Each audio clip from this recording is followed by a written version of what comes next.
Welcome back. Everyone in Ohio has heard of the Xenia tornado, a rare, violent F5 tornado in 1974. So where did this F scale come from? First Alert meteorologist Kelly Heidbreder has more. In a severe weather event, you could have straight line winds or a tornado itself. And many times you hear us say it's an EF0 or an EF1.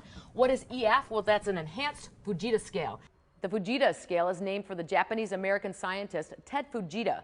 Back in 1971, while at the University of Chicago, he saw the correlation of wind speed and aligned it with damage. And many people called him Mr. Tornado. More scientists have tweaked this information since then. So now we refer to it as the enhanced Fujita scale or the EF scale.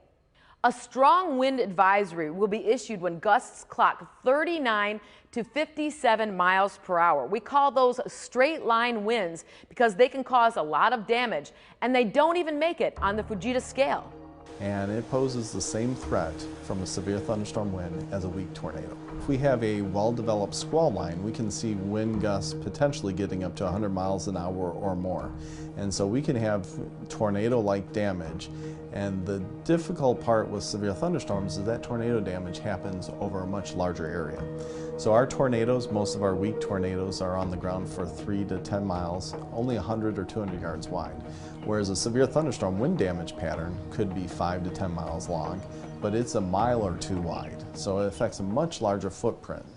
The weak tornadoes are the first on the scale and are the most common. They make up 90% of the tornadoes occurring here in southeast Michigan and northwest Ohio, and are usually on the ground for only a few minutes and maybe run about 10 miles long.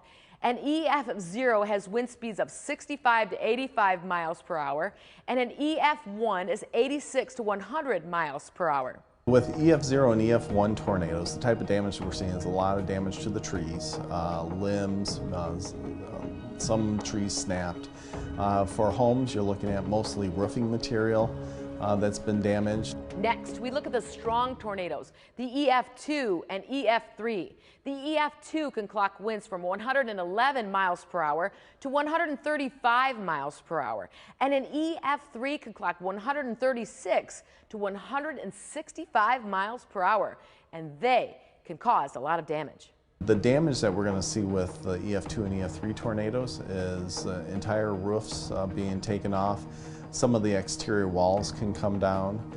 Trees may be completely stripped of their branches, maybe start to lose some of the bark off of the tree. Cars can be pushed around at that point, rolled over certainly, and carried for some distance. We start to see damage to larger structures. The last category, the violent killer tornadoes. An EF4 can pack winds from 166 to over 200 miles per hour. An EF5 is over 200 mile per hour winds and very rare in southeast Michigan and northwest Ohio.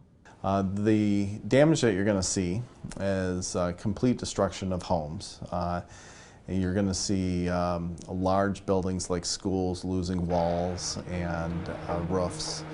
Cars can be carried for quarter mile. Large debris become missiles in those EF4 and EF5s. And it's just incredible damage. And EF4 and 5 can be on the ground for up to 50 miles. Michigan's last killer tornado was in 1980, and this destruction in Lake Township is from that F4 back in 2010. Pullman was there to investigate the damage in Millbury. The Tahoe being thrown and the fence posts, metal fence posts that are in concrete being bent over. The 2x4s that were just launched into the ground in the farm fields, the amount of 2x4s that were picked up from home debris, the high tension wires, the metals that holds those being destroyed. He says he saw homes that were literally blown away with one safe spot left in the basement. And if you looked underneath the stairs, it was free of the glass, wood, and mud debris. And so it really showed that the safety rule of getting underneath your stairs for a tornado is by far the best place to be. Just an incredible amount of damage, and it's something that will never leave me. Thank you, Kelly, for a great explanation of the different levels of tornadoes. Now, should you be afraid all summer long? Our First Alert weather team is back to give you some perspective on severe weather.